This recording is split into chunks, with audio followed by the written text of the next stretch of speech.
Assalamualaikum warahmatullahi wabarakatuh. Perkenalkan, nama saya Ecerawati dengan NIM 2306080501007. Pada kesempatan kali ini, kita akan membahas lanjutan buku Manusia Bugis karya Christian Perlas. Tepatnya bagian halaman 171 sampai 208 yang membahas tentang masyarakat. Bagian ini bisa dibilang sebagai inti dari buku, karena disinilah Perlas menggambarkan bagaimana masyarakat Bugis hidup, bekerja, berinteraksi, menjaga kehormatan, dan menghadapi perubahan.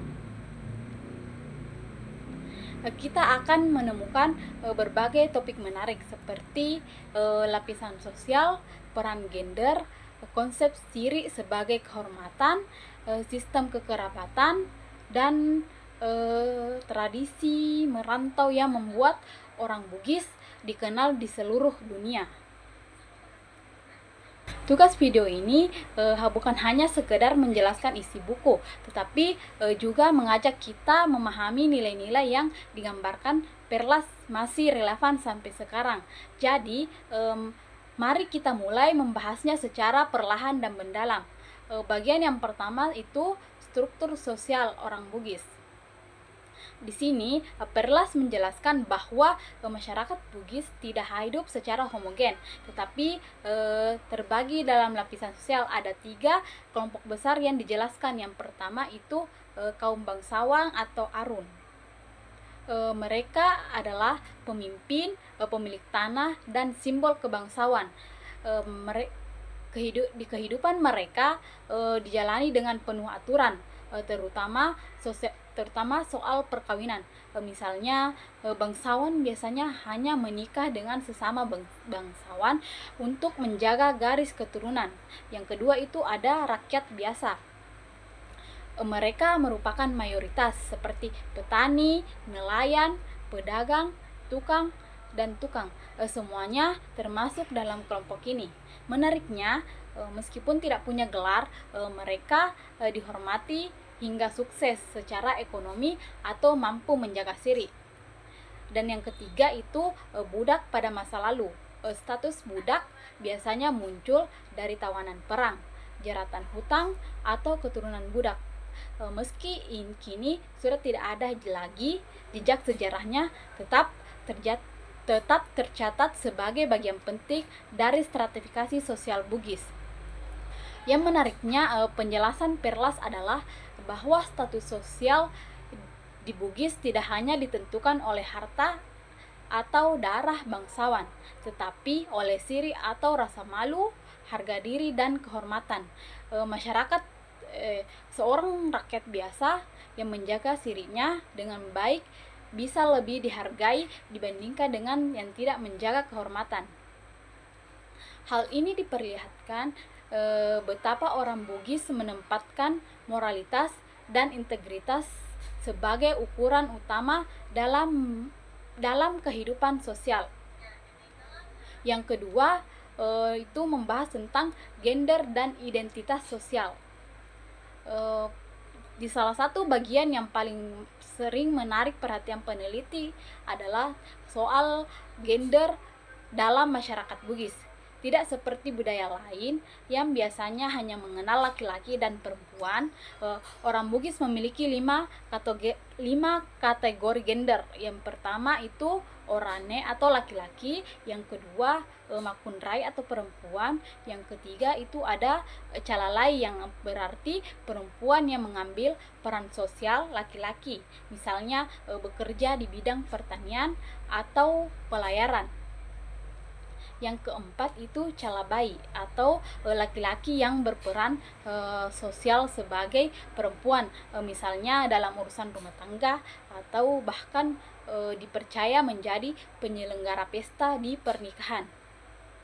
Yang kelima itu figur bisu atau figur spiritual yang melampaui batas gender, dianggap memiliki kedekatan dengan dunia gaib.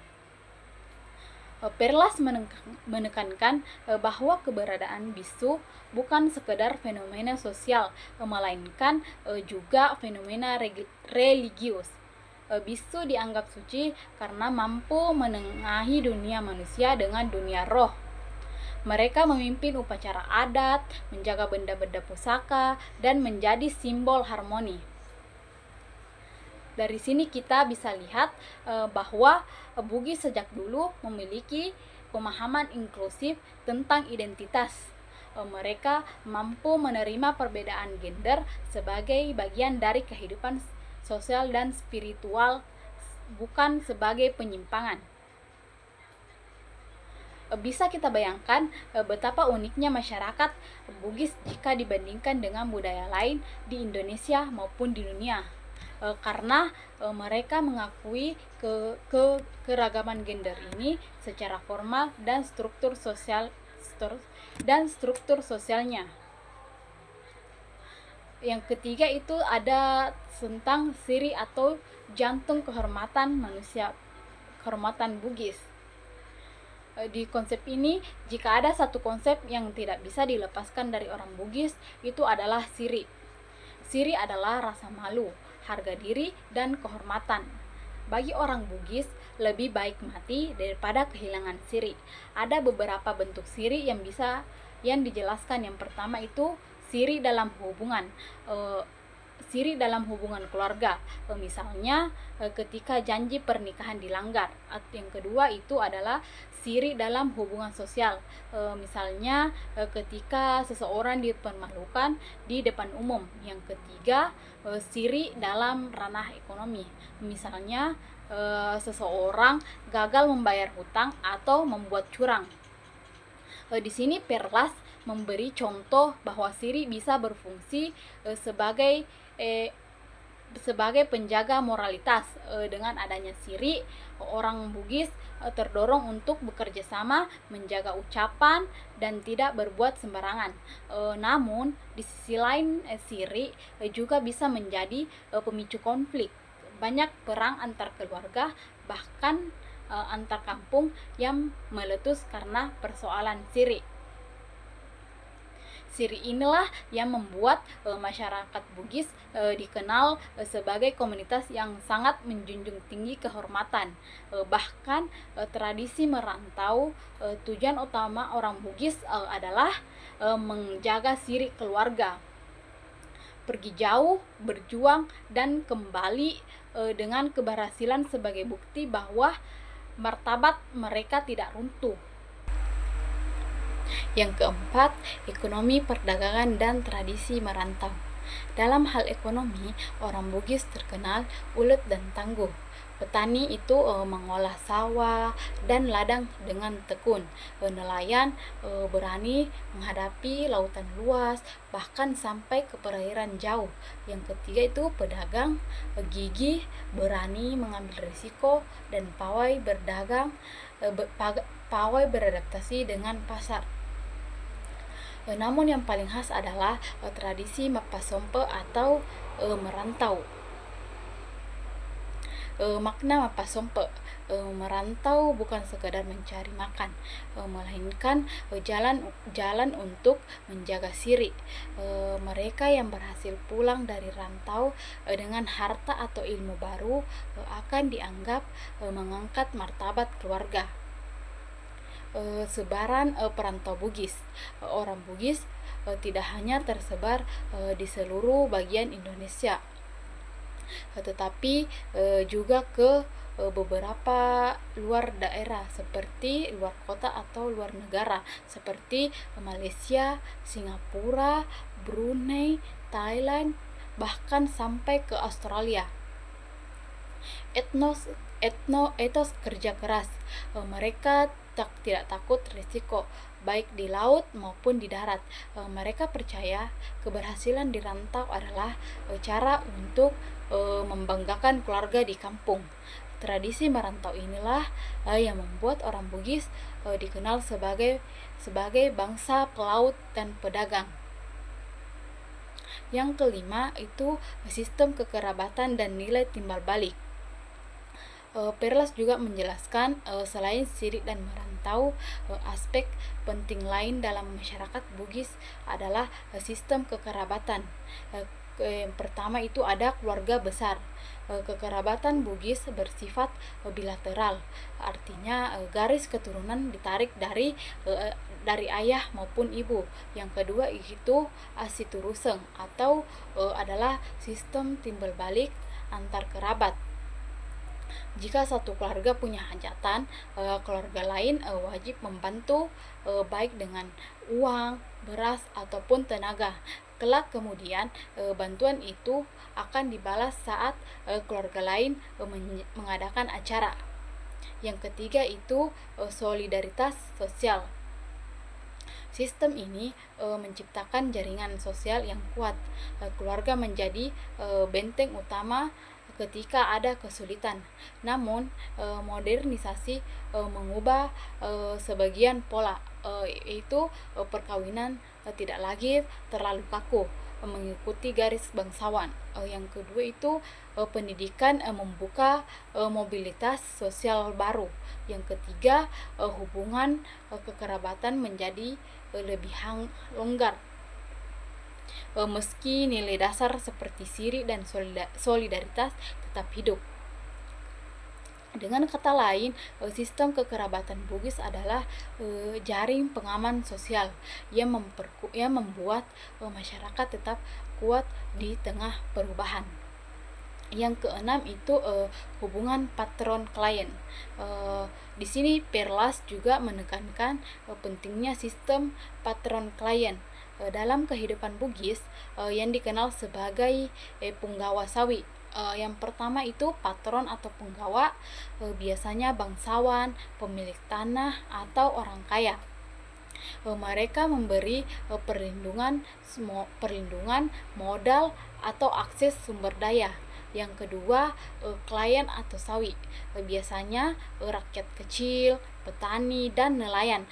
Mereka bekerja untuk patron dengan loyalitas. Yang ketiga itu sifat hubungan. Hubungan ini bersifat timbal balik. Patron memberi perlindungan, sedangkan klien memberi perlindungan. Namun dalam praktiknya ada ketergantungan kuat yang bisa melenggengkan dominasi patron. Contohnya yaitu di desa nelayan, penggawa pemilik perahu besar mempekerjakan para sawi untuk melaut. Namun hasil tangkapan itu dibagi, tetapi para sawi tetap bergantung pada penggawa. Sistem patron klien ini membuat masyarakat Bugis stabil, tetapi juga menunjukkan adanya ketimpangan sosial. Dengan pembahasan panjang ini kita bisa menyimpulkan satu, orang Bugis memiliki struktur sosial yang jelas, tetapi tetap fleksibel karena adanya siri. Yang kedua itu mereka mengenal 5 gender dengan bisu sebagai figur saklar. Mereka mengenal 5 gender sebagai dengan bisu sebagai figur sakral. Yang ketiga itu siri menjadi jantung kehidupan sosial, menjaga moral, tetapi juga berpotensi memicu konflik. Yang keempat tradisi merantau membentuk identitas orang Bugis sebagai pelaut dan pedagang tangguh. Yang kelima sistem kekerabatan dengan prinsip timbal balik menjaga kohesi sosial. Yang keenam itu hubungan patron klien memperkuat stabilitas meski kadang menciptakan ketergantungan. Semua ini menunjukkan bahwa masyarakat Bugis adalah masyarakat yang kompleks, dinamis dan adaptif, yang mampu bertahan dalam perubahan zaman tanpa kehilangan identitasnya. Demikianlah review atau review bab 7 manusia Bugis karya Christian Perlas halaman 171 sampai 208. Semoga pembahasan ini bermanfaat terutama bagi teman-teman yang sedang mempelajari antropologi, sejarah maupun budaya lokal.